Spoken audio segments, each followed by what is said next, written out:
Morning ప్రభువైన యేసుక్రీస్తు వారి పరిశుద్ధ నామములో అందరికీ శుభాలు. ఈరోజు మన అనుదిన ఆత్మీయ ఆహారంగా న్యాయాధిపతులు 6వ అధ్యాయం 1వ వచనాన్ని ధ్యానించుకుందాం. న్యాయాధిపతుల గ్రంథం 6వ అధ్యాయం 1వ వచనం. ఇశ్రాయేలీయులు యెహోవా దృష్టికి దోషులైనందున యెహోవా 7 ఏండ్లు వారిని మిద్యానీయులకు అప్పగించాను. తెలుగులో ఒక సామెత ఉంటుంది, ముళ్ళును ముళ్ళుతోనే తీయాలని. ఇశ్రాయేలీయులు దుర్మార్గులైపోయినప్పుడు దుర్మార్గులు బాగు చేయడానికి ఇంకో దుర్మార్గులనే దేవుడు వాడుకున్న సందర్భాలు బైబిల్ అనేకమైన ఉన్నాయి. దేవుడు ఆయన ప్రజల్ని బాగు చేయడానికి, ఆయన ప్రజలు పాపం చేయకుండా ఉండడానికి, ఒకవేళ పాపం ఉన్న ఆయన ప్రజలను మళ్ళా నీతిమంతులుగా మార్చడానికి వాళ్ళకంటే దుర్మార్గుల్ని వీళ్ళ మీదకి అధికారులుగాను ఆ యొక్క రాజులుగాను నియమించి వీరిని నలగొట్టినప్పుడే వీరికి బుద్ధి వచ్చేది. అందుకనే న్యాయాధిపతుల గ్రంథం 6వ అధ్యాయం 1వ వచనంలో మిద్యానీయులను ఇశ్రాయేలుల మీద అధిపతులుగా చేసి వారిని నలగొడితే 7వ వచనంకి వచ్చేటప్పటికి అదే న్యాయాధిపతుల గ్రంథం 6వ అధ్యాయం 7వ వచనంలో మిద్యానీయుల వలన బాధను బట్టి ఇశ్రాయేలు యెహోవాకు మొరపెట్టగా, ఆ బాధలో నలిగిపోవటం వల్ల యెహోవాకు మొరపెట్టారు. కానీ అప్పటి వరకును దేవునికి దూరంగానే వీరు జీవించారు, దేవుని బాధపరుస్తూనే ఉన్నారు. అందుకనే కీర్తనకారుడు అంటారు 107వ కీర్తన 6వ వచనంలో, వారు కష్టకాలమందు యెహోవాకు మొరపెట్టిరి, ఆయన వారి ఆపదలలో నుండి వారిని విడిపించాను. వారి కష్టకాలంలో శ్రమ తట్టుకోలేక అప్పుడు వీరికి మారు మనసు దేవుని దగ్గరికి రావడం.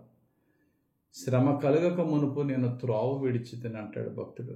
శ్రమలు రాకముందు మనకి త్రోవ దేవుని మార్గాన్ని విడిచిపెడతాం. శ్రమ వచ్చిందంటే అర్థం ఏంటి? ఏదో ఓ దుర్మార్గుడు మన మీదకి లేపబడతాడు. వాడికి పర్మిషన్ ఇచ్చేది కూడా దేవుడే. ఎప్పటి వరకు ఉంటాడో వాడు కూడా పర్మనెంట్ కాదు.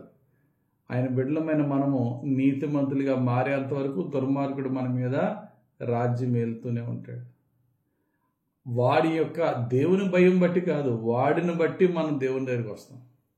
ఎప్పుడైతే మన జీవితం మారుతుందో, సంపూర్ణంగా నీతికి యథార్థంగా మారుతుందో, అప్పుడు దేవుడు ఏం చేస్తాడంటే అప్పుడు ఆ దుర్మార్గుడిని తొలగించి 125వ కీర్తన 3వ వచనంలో చెప్పినట్టుగా నీతిమంతులు పాపము చేయుటకు తమ చేతులు చాపకుండానట్లు భక్తిహీనుల రాజదండము నీతిమంతుల స్వాస్యము మీద ఉండదు.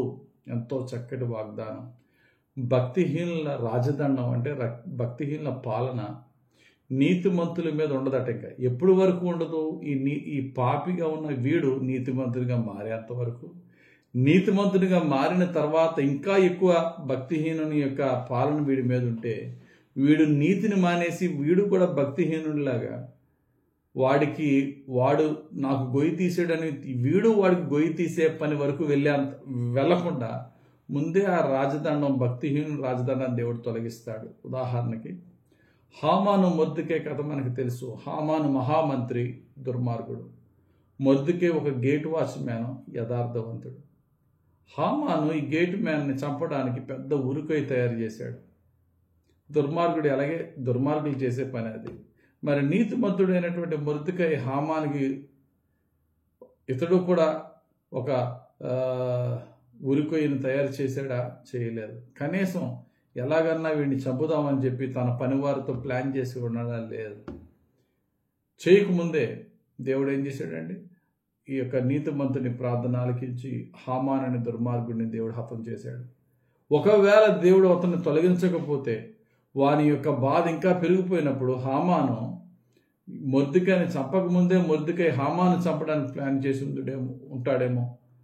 మన పరిస్థితి చేయి దాటిపోతున్న సమయంలో దేవుడు ఏం చేశాడంటే నీతిమంతులు చేయ చాపి పాపము చేయకుండా లాగున భక్తిహీనుల రాజదండాన్ని దేవుడు తొలగిస్తాడు. అయితే ఆ సమయం వచ్చేంత వరకు నీతిమంతులు ఏం చేయాలా? ఓర్చుకోవాలి, సహించాలి, ప్రార్థనలో కనిపెట్టాలి తప్ప భక్తిహీనుల మార్గంలో మనం వెళ్ళకూడదు. కొంతమంది అంటారు మనం కూడా వాడికి ఏదో ప్లాన్ చేద్దామంటారు. కానీ మనం ప్లాన్ చేస్తే రివెంజ్ బిగెట్స్ కౌంటర్ రివెంజ్, అనగా పగ ఎప్పుడు ప్రతిపగన కంటానే ఉంటుంది. కాబట్టి ఈ పగ ఆగదు. దేవుడే కనుక పగ తీర్చుకుంటే ఇంక మరలా వాడు తిరిగి పగ తీర్చుకోవడానికి వాడికి ఛాన్సే లేకుండా దేవుడు చేస్తాడు. కాబట్టి ప్రియులారా, ఒక్కొక్కసారి దేవుడు మనల్ని గుణపరచటానికి మనకంటే పాపుల్ని, మనకంటే దుర్మార్గుల్ని మన నెత్తి మీద పెడతాడు దేవుడు. అది కూడా కొంతకాలమే. మారు మనసు పొంది ప్రభు పాదాలు పడితే, ఓర్చుకుంటూ సహిస్తూ దేవుణ్ణి అడిగితే దేవుడు ఆ దుర్మార్గుని తొలగించి మనకి జయమిస్తాడు. కొన్నిసార్లు మనము యథార్థంగానే ఉంటాం. ఎందుకు యథార్థంగా ఉంటాం తెలుసా? మన పైన కుట్ర చేసిన వాడు మనల్ని ఎప్పుడు నాశనం చేద్దామా, మనం ఎప్పుడు దొరుకుతామా అని చూస్తూ ఉంటాడు. మనం ఏ చిన్న తప్పు చేసినా దొరుకుదామని పట్టుకుందామని చూస్తాడు. వాడిని బట్టి నీతిగా ఉంటాం, దేవుని బట్టి కాదు. భక్తుడైన దావీదు తన పైనున్న అధికారి అయినటువంటి సౌలు ఉన్నంత వరకు కూడా చాలా దేవుని భయభక్తులతో ఉన్నాడు దావీదు. సౌలట దావీదు భక్తుని యొక్క భయభక్తులు చూసి సౌలుకి భయమేసేదట. సౌలు ఎప్పుడైతే లేడో, దావీదు రాజే స్వతంత్రుడు అయ్యాడో, ఎంత పెద్ద పాపం చేయడానికి కూడా ఆయన వెనుకడుగు వేయలేదు. తర్వాత దేవుని చేత శిక్షింపబడి మారు మనసు పొంది పశ్చాత్తాపం పొందాడు. కాబట్టి టూ మచ్ ఫ్రీడమ్ కూడా మనల్ని పాపం చేయడానికి అవకాశం ఉంటుంది. అటువంటి సమయంలో కొన్నిసార్లు దేవుడు కొంతమంది భక్తిహీనులు మన నెత్తి మీద పెడతాడు.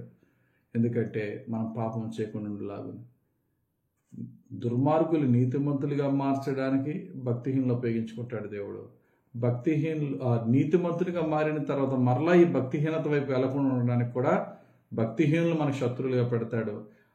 వారిని కూడా, ఆ ఈవిల్ని కూడా దేవుడు మనకి మేలుగా మార్చుతాడు. అది గమనించాలి. ఎప్పుడు కూడా వాడు నాకు శత్రువు, వీడు నా శత్రువుని కురుకుపోకుండా ప్రతీది కూడా నా మేలు కొరకు దేవుడు పెడుతున్నాడని యోచించి ధైర్యంగా విశ్వాసంతో నీతిని కొనసాగించుతూ ముందుకు వెళ్దాం. దేవుని సహాయం ఎప్పుడు మనకు ఉంటుంది. భక్తిహీన రాజదండం మనల్ని ఏమీ చేయలేని విధంగా యేసయ్య మనల్ని సంరక్షించి కాపాడి దీవించును గాక. ఆమేన్. ప్రార్థన చేసుకుందాం.